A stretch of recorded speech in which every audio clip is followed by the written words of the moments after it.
Welcome to Whatindaluv. I'm Indy. I'm C. And on this channel, our passion is to entertain, inspire, and promote healthy relationship practices. More specifically, we're going to give you date tips, travel hacks, and information so you can spiritually connect with your partner. Yes. So if you like videos like that and you want to join us on this journey, go ahead and hit that subscribe button and the notification bell Ding, ding. so you get notified when we post videos. Not too hard to hold your soft ass hands. You a queen. A vision of perfection, worthy of affection, to quench your fire. So people look at ego as if it's just like a really bad thing, and all of the time you hear about this like ego death and letting go of your ego and things like that. And although I do like agree with some parts of it, sometimes I feel like the ego is there as a defense mechanism, like so we kind of use it like as a guard so we stay comfortable. And sometimes that's what happens when the ego comes up, and not necessarily always trying to be like bad, right? Well, ego, like, if I'm doing something wrong and I'm egotistical, my ego gonna make me feel whatever I'm doing, right or wrong, I'm doing the right thing because it's all ego. You get what I'm saying? It's not me. You know what I mean? It's you type thing. And that's why I get, like, sometimes when you so filled with ego, it's good to have, like, some ego, though. Like with confidence, to be confident with stuff. You know what I mean? How you move, how you walk, and how you talk. It's good to have an ego, like, a little bit, but don't be arrogant with the ego. You know what I mean?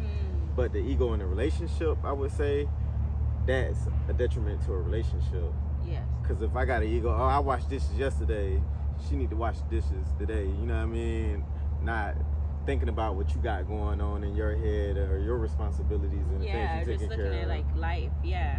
You know, what you got going on in your life, like you just said, what I may be taking care of. So there might be times where you just feel, or you believe in gender roles or something, and you're like, my woman has to cook all the time. But if I'm busy, if I'm working a lot of hours, if I'm out all day and I come in late, you still expect me to come in, shower, wind down, make food for you after you've been there, you know? Yeah. It could have just like took care of it for both of us, so that when tables are turned and you're busy and you got stuff going on, I can take care of you.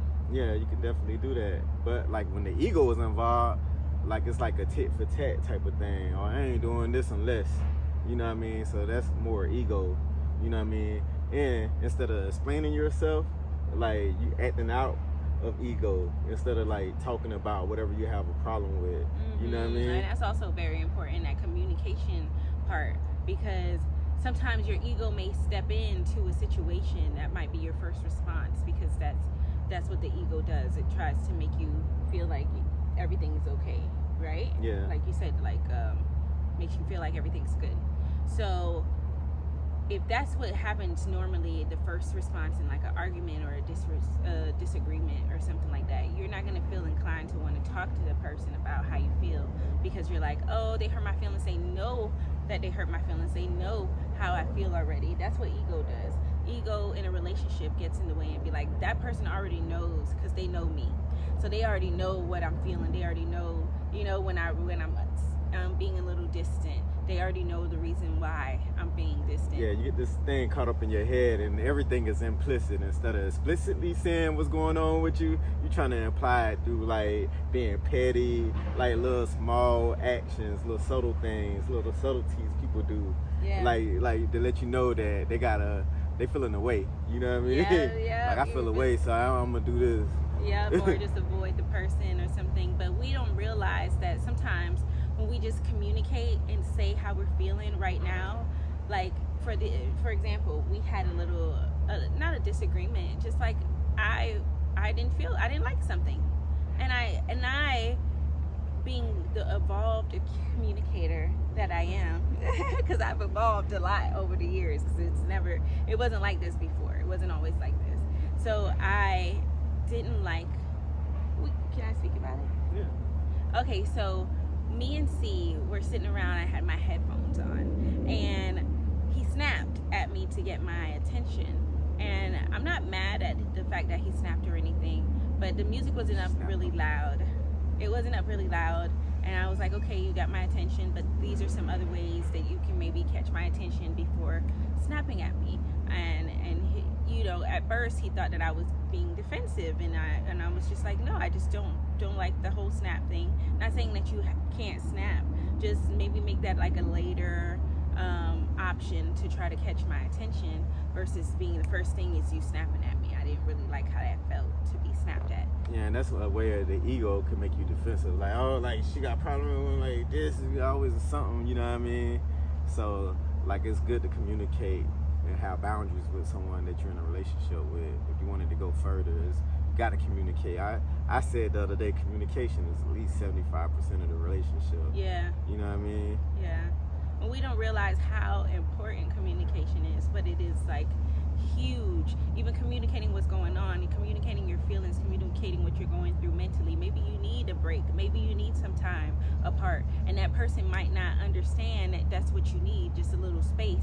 And they may be trying to do their normal thing that they're always doing, and you're pushing them away now because you feel like, I just need a little space. But instead of verbalizing, hey, I just need a little space, you know, to process some things, you know, we just let the person continue like everything was like regular, and then we put up a guard and start to be standoffish to that person, treat them some type of way because now we want a little space and it's not being respected. So that's where we put up those boundaries. That's how we communicate it. In order to have boundaries, you have to set them and you have to communicate. Yeah, it's them. good to set boundaries. All right, if you want to continue this talk or continue this conversation about ego, especially ego in a relationship, how has it affected you in your past relationships now that we've brought these different ideas to your mind? And if you're trying to be a strong communicator as well, and kill the ego when it comes to the relationship, but not the ego in life where you got to stand tall out here.